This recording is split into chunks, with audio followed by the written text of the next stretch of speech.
Wellness is a practice, not just a word. Welcome to the Synergee Podcast, where myself, Lori Esarey, and Kelly Englemann shed light on powerful tools and topics that nourish your body and, most importantly, feed your soul.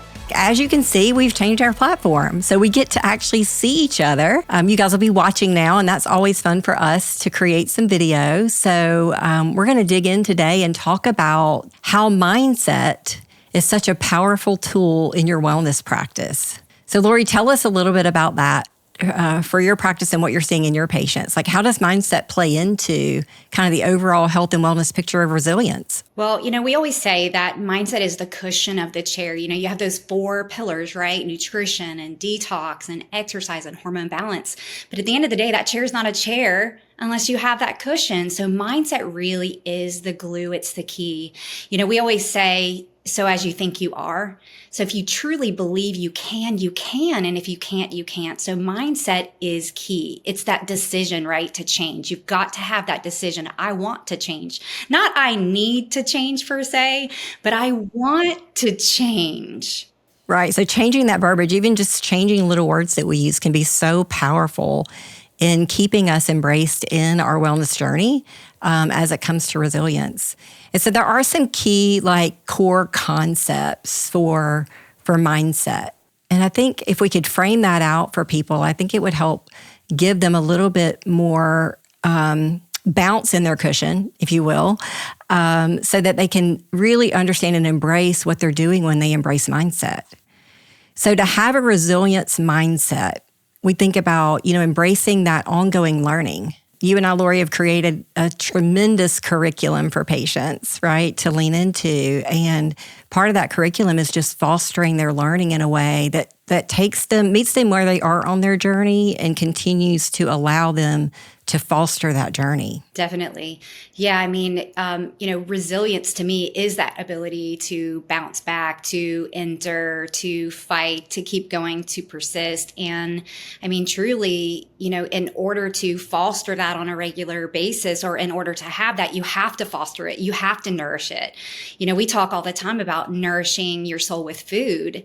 But the reality is, if you're not nourishing yourself daily in the way that you think, and feeding yourself with the positivity and just those key things that you can be doing on a daily basis to foster our positive mindset, then it's going to be much harder for you to reach those goals that you have for yourself. Right. So think about, as we're helping people learn, one of our primary goals in functional medicine is to not only discover root cause of what's causing perhaps dysfunction, but also truly helping a person learn their body. Because if they can embrace and learn their body, then their decisions are going to be much easier and more clear to navigate. Would you agree with that? Absolutely. Clarity, you have to have the windshield wipers kind of on the car when it's raining. You better have them working really well so you can see where you're going. So clarity is key. Yeah, I had a conversation with a patient this week. It was interesting. She was in for her VIP visit, check-in for the 12-week period, and we had a great conversation. And she left and she came back later in the week for a procedure. And she said, I just want to tell you that I've been lying to myself. She said, I've been saying that I'm doing all these things, and I am doing them to some degree, but not to the degree that it's really going to make an impact and make change. And she said, I have been lying to myself about my current situation. And that just rung in my ears about, when we think about the growth mindset, we have to be willing to embrace our reality. What is the world we're living in today? And what are the things that we need to put in front of us in order to make that next best decision? So I thought there was power in, I'm just not living in my current reality. I'm not recognizing, I'm not honoring. And there's so much power in honoring that current reality and knowing what the next best thing is to do. I'm sure that was a huge epiphany for her too, and probably made you feel, as a provider of care, helping her navigate that. That probably warmed your heart too. I think for her, it was just giving her space to navigate it herself, letting her talk it out, and just asking her questions that she later went home and thought about more, because there's the proper answer that you want to tell your provider. Yes, I'm doing this. Yes, I'm doing that. Yes, I'm doing this. But at the end of the day, are we being honest with ourselves about what we're really doing? more often than not, and then what's helping us make the biggest impact. And I think about the difference between a head change and a heart change. We talk about that spiritually too, but you think about it in relationship to our overall health change, that we can have that head change where, yes, I'm going to make this difference. I'm going to make, I'm going to make these key changes, but that heart change is really where the transformation, the beauty of the transformation begins, right? Another core concept of a mindset of resilience is the ability to bounce back. Yeah, having that cushion. How are we building our cushion in our lives, knowing our reality? Then what are we setting up in our world in a way to provide a cushion, kind of a margin of grace around ourselves so that we do have some bounce back? So what are those things for you, Kelly, that, on a regular basis that you do to ensure that? I think from a mindset perspective, I think always having a plan, but also recognizing that my plan will never get me there. So being willing to navigate the plan and reevaluate the plan. I think that's huge because oftentimes we get really rigid and we think if I can't work the plan, then I'm failing. And from a mindset perspective, I think that can be very defeating when it comes to really trying to make progress over time. At the end of the day, I try to tell myself I'm in this for the long game, not the short game. And sometimes there are short game things that we do, but at the end of the day, it's really about the long game. And so reminding myself of that, one of the things I did this year was I wrote out kind of a plan for myself in the front of my calendar. And when I say plan, it's a very loose plan, but it really just gave me anchors for clarity and the things that I really want to focus on this year. And so every morning I try to read that. I do some scripture reading, I do a little meditation, and then I read that because if I can stay true to my compass, then I don't let the other things that are going to intrude on my day and my life and all the things, I don't give them as much power. And it's easy to give those things all the power and not stay focused on what it is we're really here to accomplish. So that's been helpful for me this year. Yeah. So what I heard you say is that you actually wrote it down, you took time to write it down, and you reflect on it on a daily basis, almost like, in a way, affirmations, things that we speak out loud, right? That we go back to and we repeat. Yeah. I mean, I think that from a resilient standpoint, it's taken many, many shapes, right? And that's kind of what you said. You have to refine that plan all the time as you're working the plan. So I do believe that over the course of the last few years, my resilience plan, particularly in respect to mindset, has changed. And I have come to realize that there's power to my mornings. And when I don't take the time to carve out my morning, to get up, to have space, to not be in a rush and not be in a hurry, to have a period of time where there's affirmations, to have a period of time where there's reflection and prayer time and feeding and nourishing my soul. And when I do that routinely, it changes my mind and it changes my day. So that's been a major change for me, but also it's growth. Like I started out in the very beginning, it was, I have 10 minutes, right? I'll have 10 minutes and I'll just do my devotion. And it's expanded out to about an hour every morning. But that started with just the decision to make it happen. And that's what I really encourage the people that, are listening today is take that first step. What is it that is in that column for you over time that you've been more successful? When I'm doing this is what's making me more successful. And if you have a list of those things, write them down and then make sure those things are happening routinely and repetitively. I love it. Yeah, I think it's Dr. Jaffe that says that we need 70 minutes a day. And I think he's in his 80s, maybe close to 90. Okay, so we're talking about someone that has lived well. We need about 70 minutes a day of self-care. And so carving out that time, and it doesn't all have to be at the same time, right? It doesn't mean 70 consecutive minutes. It just means 70 thoughtful minutes, like intentional moments of self-care in order to keep our bodies balanced, our nervous system balanced. So that's awesome that you're carving out that time. And I'll have to say, I have noticed in you just changes in your language, right? Just changes in your language as it relates to stressors, because we can let those stressors really, really take hold and change our mindset, or we can get control of our mindset. So it's been beautiful to watch your transition there. Love it. Thank you.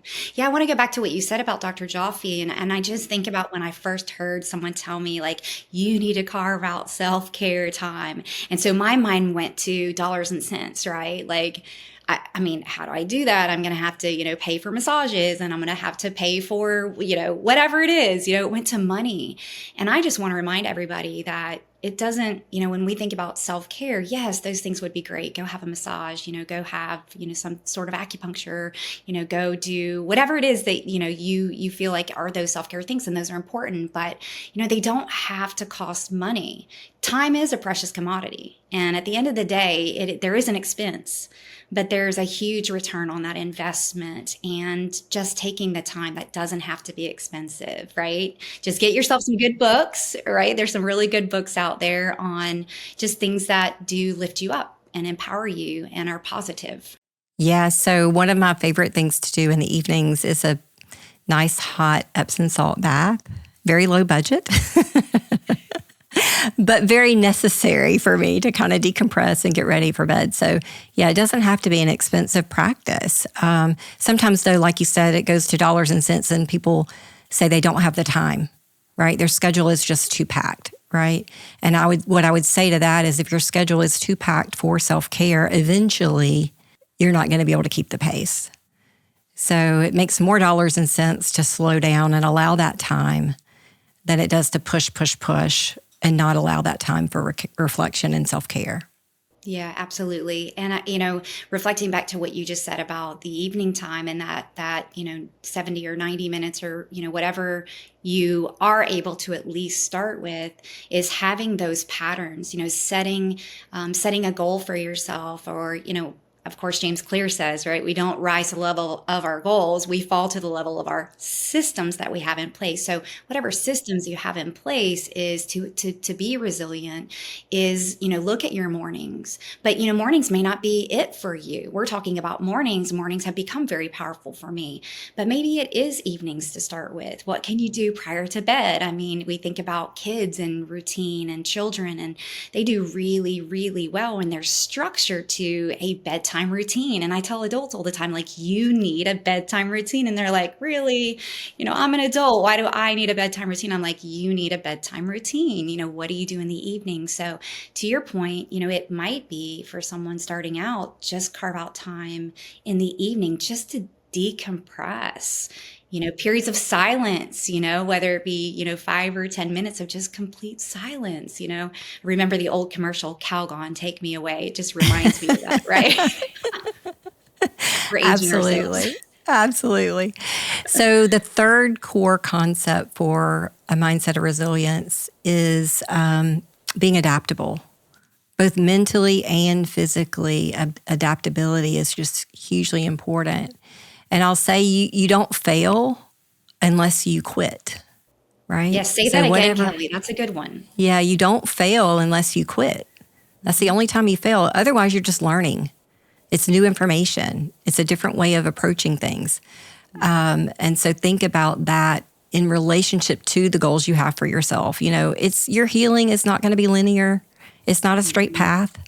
Sometimes it's 2 steps forward, 1 step back. And that's okay as long as your trajectory stays good. And that's what your functional medicine provider should be helping you see, is what is that trajectory really looking like? Because in the moment, it can feel like failure. But you're only going to fail if you quit. So don't give up. Yeah, the reality is that takes reframing that what you would have historically called a failure, because I do think that we all do have periods in our life, and some of us more than others, due to whatever those challenges have been in our past, that have made us really think of things as failures, right? But reframing it as an opportunity for growth. And that's that shift in a growth mindset versus a fixed mindset. And adaptability is a skill that you develop, and it takes practice. So what do we say? A lot of times people think they either have a growth mindset or they have a fixed mindset, right? What do we say to that? That's a fixed mindset. That's a fixed mindset. Okay. That's a fixed mindset. What I say is it's on a continuum. At any given moment, we could all be in a fixed mindset. I mean, we've all been frustrated to the point where we can't see the solution and we have a very fixed mindset about the challenge that we're encountering. But think about your ability to develop a growth mindset on a continuum. And some people tend to be more fixed mindset than others, just by nature. Maybe they just haven't worked on that skill, or, it hasn't been fostered in them. So getting someone in your life that has a growth mindset that you can learn from and that can help you develop that. Because truly, when we look at longevity studies, like looking at the blue zones and all the studies of the blue zones, one of the commonalities of people that live well, not just live long, but live long well, have a growth mindset. That's so true. And it's so, so important. I want to reiterate everything that you said. It takes practice. And it takes allowing people to come alongside of you and looking for people that you can put around you. We say we're, the average of the 5 people we hang around the most. So go looking for people that can come alongside of you that really do have that growth mindset. They're very adaptable. They have higher levels of tolerance, right, for things in some respects, right? You have to have the balance, but definitely look for them and look for opportunities to learn from them, watch them, duplicate, some of the stuff that they do, practice it. So Lori and I want to hear from you guys. So we want to hear comments, suggestions. We want to know kind of what's leading you in your growth mindset, maybe what's holding you back and keeping you in that fixed mindset. And we'll have more to come in future episodes on growth mindset, because this is such a huge topic. This is not a one and done. This is how do we dig in and keep fostering that growth mindset. Absolutely. And thank you so much for spending the time today. We look forward to seeing you back real soon on future episodes of the Synergee Podcast.